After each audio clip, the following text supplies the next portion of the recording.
उत्तराखंड की रणभूमि में कांग्रेस और भाजपा एक दूसरे के सामने डटी हैं। ऐसे में जिन सूरमाओं पर कांग्रेस को भरोसा था कि चुनावी नैया के खेवनहार बनेंगे, वे बीच में ही हाथ झटक कर पार्टी को बाय बाय कर रही हैं। नामांकन के बाद जब चुनाव में अधिक दिन शेष नहीं रह गए हैं, ऐसे समय में भी ये क्रम थमने का नाम नहीं ले रहा है। उत्तराखंड में इन दिनों भारतीय जनता पार्टी ज्वाइन करने वालों का तांता लगा हुआ है। स्थिति ये है कि कांग्रेस के कई दिग्गज नेता एक के बाद एक भाजपा का दामन थाम रहे हैं। इसी कड़ी में कांग्रेस के पूर्व कैबिनेट मंत्री दिनेश अग्रवाल ने भी बीते रविवार को भाजपा में शामिल होकर पार्टी की सदस्यता ले ली है। लोकसभा के चुनाव के अवसर पर उत्तराखंड में कांग्रेस के सामने धुर विरोधी भाजपा लगातार नई परेशानी उत्पन्न कर रही है। कांग्रेस के नेता एक के बाद एक पार्टी छोड़कर भाजपा का दामन थाम रहे हैं।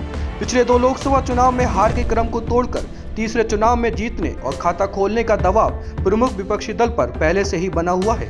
जनाधार का यह संकट अब पार्टी के मजबूत नेताओं के भरोसे को डिगाने लगा है। प्रदेश की सभी संसदीय सीटों पर नेताओं के छोड़ने से पार्टी को क्षति पहुंची है। कांग्रेस को उसके अपनों ने ही बड़ा झटका दे दिया है। इस पूरे प्रकरण पर कांग्रेस प्रदेश उपाध्यक्ष मथुरादत्त जोशी का कहना है कि सिर्फ नेता ही कांग्रेस का हाथ छोड़ रहे हैं, लेकिन जनता और कार्यकर्ता कांग्रेस के साथ कंधे से कंधा मिलाकर चल रहे हैं। देखिए, नेता साथ छोड़ रहे हैं, कार्यकर्ता साथ नहीं छोड़ रहा है। हमारा बूथ का कार्यकर्ता इंटैक्ट है, अभी भी हमारे साथ है। कार्यकर्ता कोई नहीं जा रहा है। नेता तो जाते रहते हैं, आते रहते हैं, कोई बहुत बड़ी बात नहीं है। और वही लोग जा रहे हैं जिनका किसी न किसी रूप में कभी न कभी कहीं न कहीं भाजपा से संपर्क रहा है या भाजपा के दबाव में हैं। वही लोग पार्टी छोड़कर जा रहे हैं। पार्टी का जो मूल कार्यकर्ता है, जो समर्पित कार्यकर्ता है, वो ना पार्टी छोड़ने वाला है, ना पार्टी छोड़कर जा रहा है। नहीं, कोई चूक नहीं है। बहुत कोशिश की। आप क्या कह रहे हैं कि दिनेश अग्रवाल जी को मनाने की कोशिश नहीं की? हरीश रावत जी से बड़ा नेता कोई है यहाँ? वो 3 बार उनके घर गए। प्रीतम सिंह जी से भी बड़ा है कोई? प्रीतम सिंह जी 3 बार उनके घर गए। उससे ज़्यादा क्या मनाएगा? जिसने मन बना लिया जाने का, जिसकी इच्छा ही नहीं है कांग्रेस में रहने की, उसको क्या करोगे यहाँ रह के? और यहाँ रह के भी कौन सा पार्टी का काम कर रहे थे? पार्टी का क्या भला कर रहे थे, ये बता दीजिए। ठीक है, जाएं। अब सम्मान की बात कह रहे हैं तो 7 बार विधायक का टिकट दे दिया, 1 बार मेयर का टिकट दे दिया, 3 बार मंत्री बना दिया, मंडी परिषद का अध्यक्ष बना दिया। उससे बड़ा सम्मान और क्या होता है? हमारे तो साथ के हैं, हम जैसे कार्यकर्ता आज इसी में बैठे, हम कहें सम्मान है तो बात भी है। जिस व्यक्ति को इतना बड़ा सम्मान दे दिया हो, वो कहे कि साहब मुझे कुछ नहीं मिला, इससे बड़ा दुर्भाग्य और क्या हो सकता है?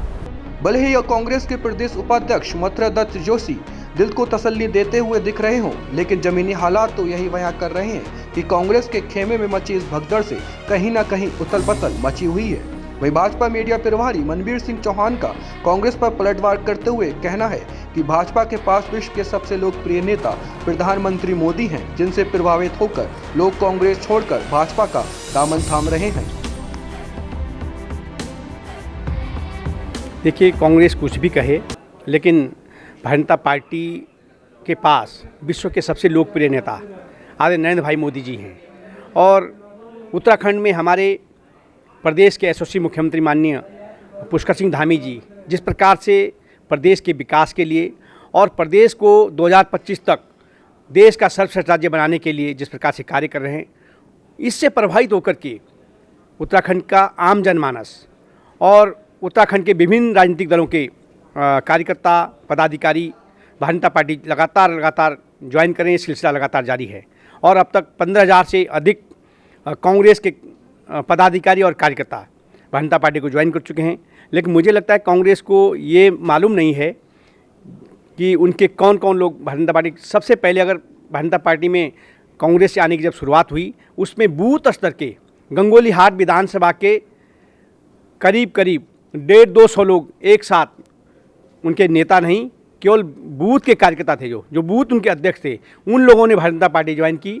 तो भारतीय जनता पार्टी ज्वाइन करने वालों में हमारा फोकस भी विशेष रूप से बूथ स्तर पर इस समय है। नेता पर नहीं, हमारा बूथ को मजबूत करने का जो हमारा लक्ष्य रखा गया है, उसी के तहत विभिन्न दलों के जो लोग पार्टी में शामिल हुए, वो बूथ स्तर के लोगों को भी और उनके जो प्रदेश के अच्छे जो नेता हैं, जिनकी एक समाज में अच्छी छवि है, ऐसे लोगों को भारतीय जनता पार्टी ज्वाइन किया, क्योंकि विभिन्न दलों के वही लोग भारतीय जनता पार्टी में आ रहे हैं जो कहीं ना कहीं देश के बारे में अच्छा सोचते हैं, प्रदेश के बारे में अच्छा सोचते हैं और अच्छे विचार रखते हैं, वही भाजपा में ज्वाइन कर रहे हैं। डाउनलोड करें देवभूमि इंसाइडर।